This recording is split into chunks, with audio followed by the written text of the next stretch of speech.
Good afternoon, folks. I hope you're having a wonderful Thursday evening as we are looking at a massive storm system that will be moving in through the next 48 hours, causing all and fire potential. So we're going to hop right on into it and not waste any time. As our first risk that we have is a day two convective outlook by the SPC.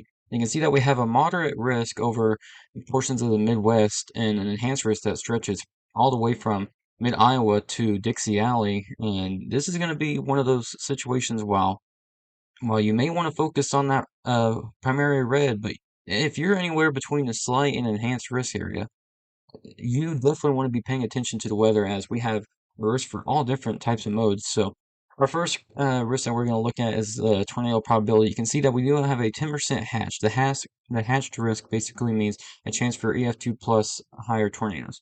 And primarily they'll be from either supercells that form a part of it before a convective line or a QLCS comes together, or it'll be a QLCS type together with embedded tornadoes and very strong straight line winds. That's the other issue that we're having with this storm is the straight line winds. You can see that as a 45% risk and almost maxed out one, and that's also hashed, and that is winds greater than 65 miles an hour plus. So I would not be surprised if this does turn into a QLCS type fashion storm where we see those embedded tornadoes and strong winds. I would not be surprised if we maybe saw up to 90 to 100 mile an hour wind gusts just due to how strong the storm could be. Now, the hail probability, once again, hashed as well, and that is for hail that is greater than 2 inch plus in diameter. Now, the risk isn't as present in the northern or southern portions. In fact, it's more so over eastern Missouri and southwestern Illinois. And so that will primarily be due to supercells that form possibly ahead, and that is if they form and not turn into one big cluster. So moving on from that, though, day three is really kind of the highlight of what we're seeing from this because this could be a very impactful day for many people in their lives as the SPC has issued a day three moderate, which is not something you see often, and even less common do you see them talk about possibly issuing a high risk into day three. And so I don't say this to fear anybody, but rather to inform you on what's going on. And that's the biggest thing about this.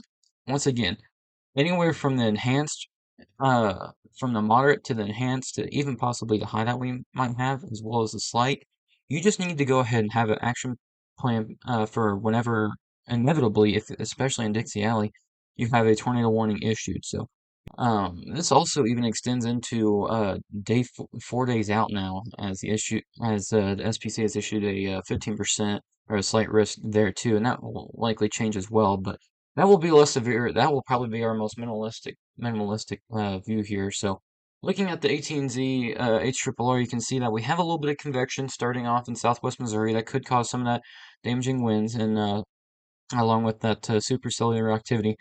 But look at a little bit farther down south there towards Dixie, we start to see that formation. But if we look at the the HRWFV3, excuse me, you can see that it's really leaning towards those supercells in Dixie Alley, leading all the way up to Kentucky. So personally, if you're anywhere between Kentucky and the Gulf Coast, just please, I beg of you to make sure that you informed on this. And I could show you all the elements of all this, but there's no point. The parameters are going to be there, and no matter what, we will have at least one tornado. So no matter where that one tornado is, you need to be prepared in case something does happen. Now, another issue that we have with the storm system is the extremely strong winds that will cause fire danger, as a day two outlook has an extreme fire risk over portions of pretty much most of Oklahoma, north central and northwest Texas, and creeping into southeastern Kansas. And so it doesn't really matter whether you're part of the extreme or critical. Again, either way, you don't want to be outside, doing a bonfire or lighting a cigarette and then throwing it in the grass or something. Even if you're in your car and you throw out a cigarette, but do not do that, please, because that could cause a massive wildfire. As look at these winds that we could be having during this system that is going to cause us wildfire danger. That is 60 to 50 mile an hour winds, and so any fire that starts will grow rapidly during this. And so I can't stress enough that you don't want to possibly cause that. And this is due to, once again, this whole trough and system that we have. As you see it move through, you can see just how strong those winds are, as it's almost maxed out on the scale there as it moves through all of the Tornado Alley area. And so we also have a day three fire outlook, and it's a 70. At the moment, it'd be a critical and a elevated risk. Although I wouldn't be too surprised if we saw a extreme as well on this one. But once again, just more fire danger from this system, and as, as wrapping this up, I just want to go back to day two outlook. Once again, you want to stay informed during all this.